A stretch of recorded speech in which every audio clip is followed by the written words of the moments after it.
What is wrong with you people? In all sincerity, what is wrong with you? You call yourselves Republicans and they are devastating you.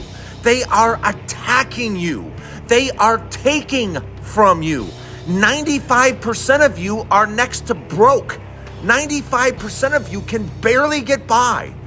But yet you're cheering on the Senate to pass a bill that is going to absolutely devastate you, your family, and all your neighbors.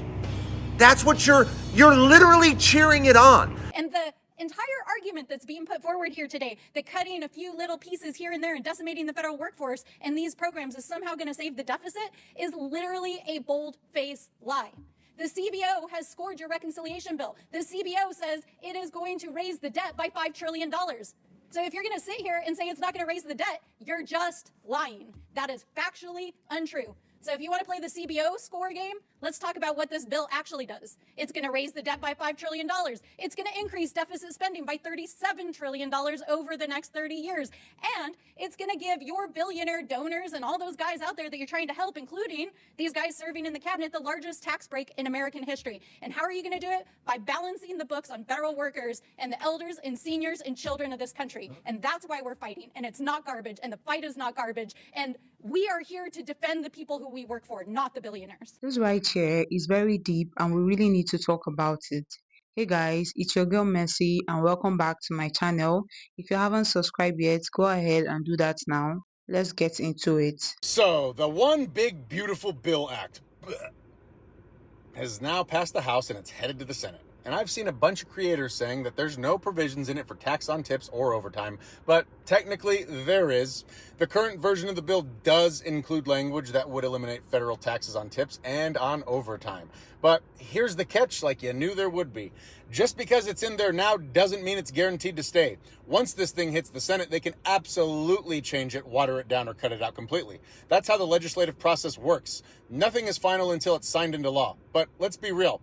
Even if that provision does stay, that doesn't suddenly make this bill good, because here's what else is in it. It would eliminate health insurance for nearly 14 million Americans. It would kick 4 million kids off food assistance. It would gut Pell Grants for 1.4 million students, and it slashes Medicare and Medicaid by over $1 trillion.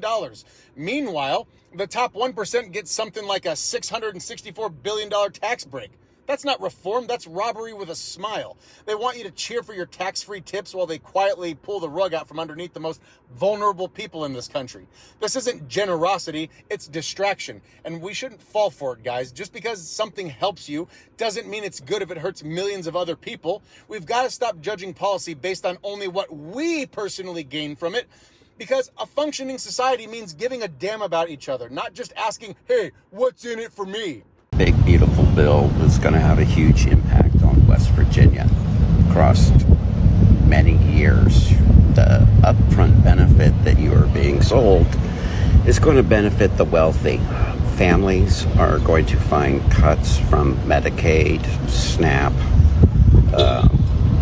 loss of benefits from reduction in force for agencies that they rely on in the government. Our electric costs are about to skyrocket on top of the skyrocketing cost of electricity. We have opened the door for AI companies to take over our land with no county or local pushback. A vote for this is a vote for a disaster in West Virginia. Trump's Listen, we don't need to stress about this big, beautiful bill. And I don't even like to call it a big, beautiful bill, but that's what they're calling it. You know what I say about the Republicans and the GOP and the MAGAs that are all behind this big, beautiful bill that they want to pass? Let them pass the big, beautiful bill. Don't stress. Go out and have a swim. Go out and have a walk. Go to the movies. Enjoy your life. Don't stress about everything that this guy does. Don't. Because actually, we need to let them do the things that they want to do to show that it's going to be a huge failure. I'd love to be proven wrong. If the big, beautiful bill turned out to be a good thing, I'll eat crow. But I know I'm not going to. because almost 12 million people are going to lose their health care, their health coverage. It's a fact. That's what's going to happen. And you want to know who probably some of the biggest candidates for that health insurance, the people who currently use it, are? MAGA. Republicans in red states, they use Medicaid. They're going to lose Medicaid in many, many of these places. We're going to add $3 trillion to our debt. It's a fact. All the economists say it. Don't argue with the MAGAs. Don't argue with the Republicans that that's not the case. Let it pass. Let the big, beautiful bill pass. Give them what they want. Because you know what's going to happen? That's the final nail in the coffin of the Republican Party. The GOP will be destroyed. They do this, it's like anything else. When a majority of the population is negatively affected by something, you're done. I famously like to say, remember George Bush Sr.? He only served one term. He was after Reagan. And the reason he served one term, he said he wasn't going to have any new taxes, no new taxes, and then bam, he increased taxes and they booted him. They booted him out of office. Let the Republicans, let MAGA, let them pass the big beautiful bill. Let them, and let's sit back and watch. But actually, let's prepare, because this will be a breeze in 2026, the midterms. We're going to show them what we think of what they did, because we can always fix things later. What is wrong with you people? In all sincerity, what is wrong with you? You call yourselves Republicans, and they are devastating you. They are attacking you. They are taking from you. 95% of you are next to broke. 95% of you can barely get by. But yet you're cheering on the Senate to pass a bill that is going to absolutely devastate you, your family, and all your neighbors. That's what you're literally cheering it on. This is not a bill about Democrats or Republicans. Has nothing to do with Republicans and Democrats. It's about rich and poor. The bill is very clear. We are going after poor people. The things that poor people get, we're going after it. We don't want poor people getting anything. Do you know what it does for the rich? The rich don't have to give up anything. As a matter of fact, they're getting money that gets taken from the poor people. That's what they're taking from the poor to give to the rich. There's no other way to look at this bill. None. There's no. You can't say nuh-uh or that's not true, or you can read it forward, backwards, sideways. You can ask a ChatGPT, and it will tell you it is stealing from the poor to give to the rich. Why aren't you, as a Republican, screaming out loud, going, no, no, no? We don't take from the poor to give even more money to rich people that have more money than they know what to do with. Tell me how this makes sense. Tell me how, as a Republican, you can keep your mouth shut as they take everything from you.